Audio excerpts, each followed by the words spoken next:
Thank you, Mr. Chairman. Thank each of you for your testimony. I think part of what my colleague opposite is talking about is a double standard. And so certainly if Colin Powell has emails that belong and should belong to the federal government and the people of this great country, they need to go, you need to go after them, you need to request them officially, and you need to get them. I'm with her on that. Whether it's Colin Powell or Hillary Clinton, they do not belong to those individuals, they belong to the American people. But let's talk about a double standard, because the very email that my colleague opposite just put up actually is an email that she obtained from the State Department in the last couple of days. Isn't that correct, Ambassador Kennedy? We received a request from the ranking member signed by 7 members, right? The 7-member rule, yes, sir. So let me ask you how this happens, because the double standard that I'm seeing here is an incredibly quick response by the State Department when it is responded to the ranking member in defense of this particular hearing, and a slow walk when it comes from the chairman.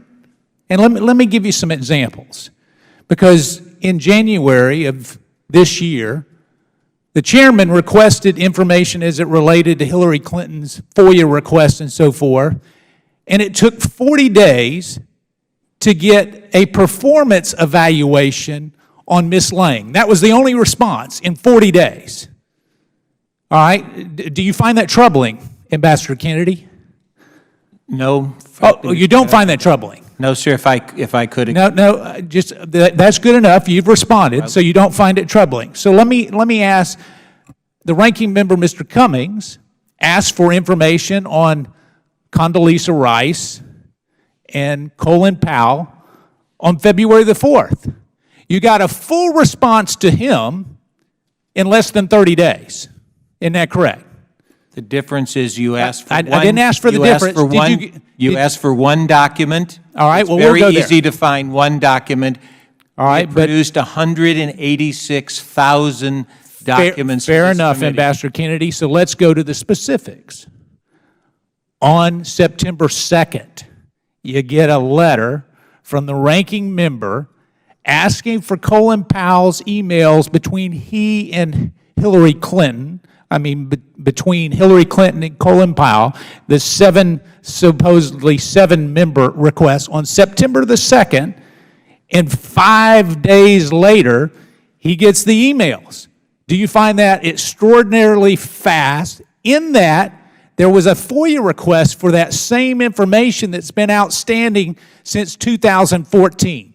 So the public asked for it in 2014, the ranking member asked for it 5 days ago, and you got it to him before this hearing. Do you not see a double standard there?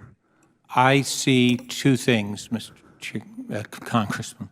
One is this is part of the material we just received from the FBI. So we did not have it until last month. The FOIA request, you sent this information to the person who requested the FOIA as well? That FOIA, I would have to find out. All right, because here's the interesting other aspect. You made a caution, and I quote, "The department has concerns about the public release of these documents. FOIA markings and redactions reflect the fact that the documents are currently being processed for FOIA and have undergone an initial review. However, the preparation of these documents for the public release has not yet been completed, but yet they released them."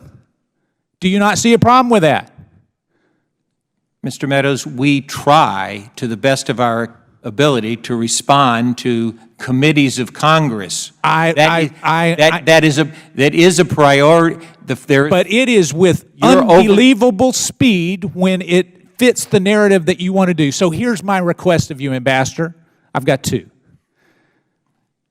The chairman asked for a very simple request that's been outstanding from the AP about a calendar. It shouldn't be a hard request. It's not 137,000 pages. Can you respond in the same length of time that you responded to the ranking member in 5 days? The answer to that, sir, is whether or not there is any information that we have to call out on those calendars. You've been looking at it since 2010 for the AP. I would think that eventually you'd be able to do it 5 days. Sir, All right, here's the last get one because I'm running out of 30 time. 2 years ago, I asked you a question in Foreign Affairs under sworn testimony. Was it you or Hillary Rodham Clinton who decided to not publish the bonuses for State Department? Because it has to be one or the other, either you or Hillary Rodham Clinton. 2 years later, I'm still waiting for a response. I want a direct response. Was it your decision to make sure that bonuses are not public and not transparent, or was it hers? I'll yield back. We'd like you to answer the question. sorry, the time.